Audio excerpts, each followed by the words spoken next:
Someone insults you, someone betrays you, someone ignores you when you expected them to care. And suddenly, they are no longer just another person in your life. They are controlling your thoughts, your mood, your sleep, and your peace. But the Stoics understood something most people never learn. You cannot control what people do to you.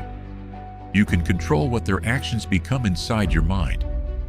In this video, you'll learn 5 Stoic rules for controlling your emotions before they control you. Stoicism does not teach you to become emotionless. It teaches you to stop becoming a prisoner of every emotion you feel.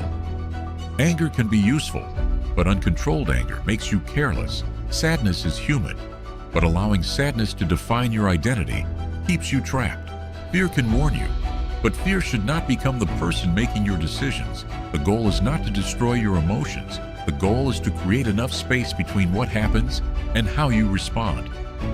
That space is where your freedom begins. The first Stoic rule is simple. Separate what belongs to you from what never did.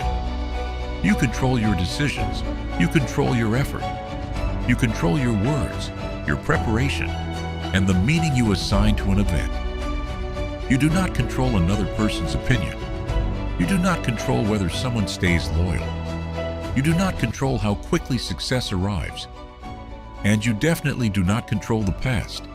Yet most emotional suffering comes from trying to control exactly those things. You replay the conversation. You imagine what you should have said. You wonder why they changed. You search for an explanation that will finally make the pain disappear. But every minute spent trying to control another person's behavior is a minute taken away from the one thing you actually possess.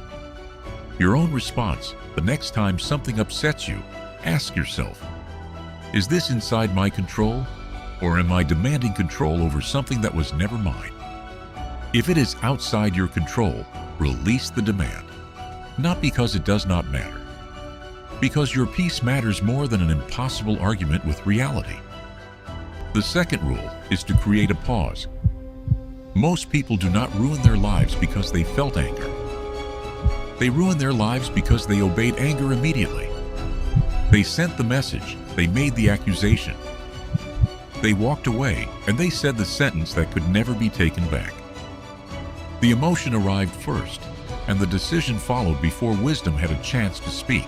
The Stoic response is not to pretend you are calm. It is to delay the action until you are calm enough to choose. When anger rises, do not immediately reply. Take a walk, drink water, write the message, but do not send it. Breathe before speaking.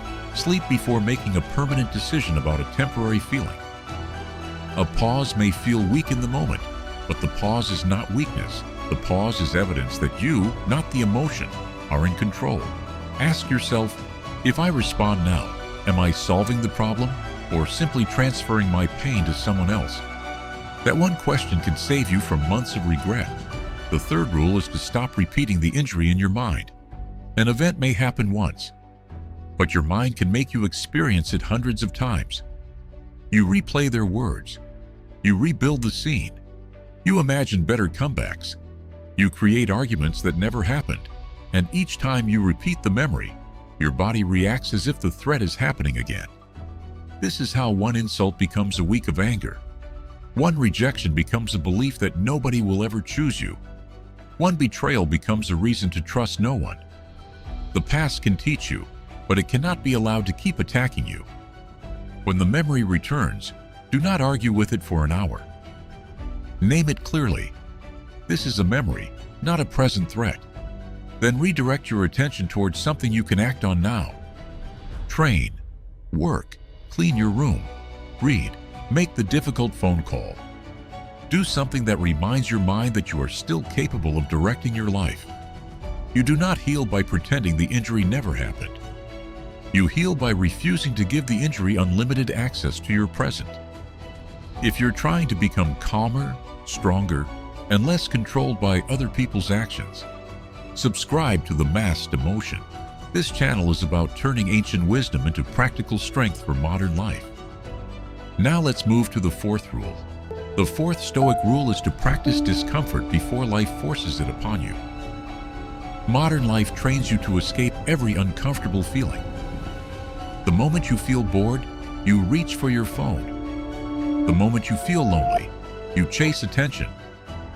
The moment work becomes difficult, you look for an easier task. But the more you obey discomfort, the more powerful discomfort becomes. Begin with something small. Take a walk without your phone. Finish the task before entertaining yourself. Sit in silence for 10 minutes. Exercise when your motivation is absent. Have the honest conversation you have been avoiding. These actions may seem ordinary, but they train an extraordinary ability.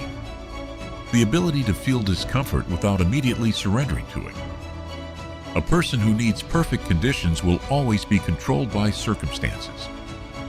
A person who can remain steady in discomfort becomes difficult to manipulate. You are not practicing suffering because suffering is noble. You are practicing discomfort so that discomfort no longer owns you. The fifth rule is the most important. Stop making your goal to look powerful. Make your goal to become a person you respect. Many people want revenge because they want the other person to see their strength. They want success, so someone from the past will regret losing them. They want silence to be noticed. They want discipline to be admired. But if your entire life is still designed around proving something to someone else, they are still controlling you. The Stoics placed character above reputation. The question is not, did they understand my value? The question is, did I act with courage, wisdom, self-control, and integrity?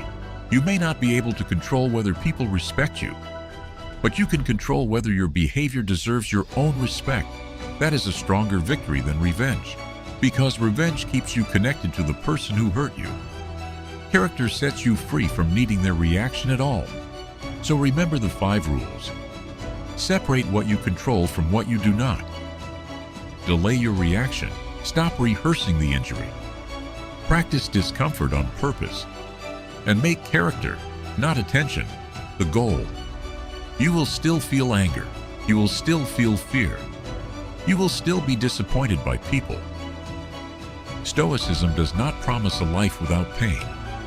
It gives you a way to carry pain without allowing it to dictate your identity. The strongest person in the room is not always the loudest. Sometimes it is the person who could react, but chooses not to. The person who could seek revenge, but chooses growth. The person who feels everything, but remains in command of themselves. That person is not emotionless. That person is free. Which emotion controls you the most right now? Anger, fear, overthinking, or attachment? Write one word in the comments. And remember, you may not control what happens around you, but you can train who you become because of it. Master your mind. Wear the mask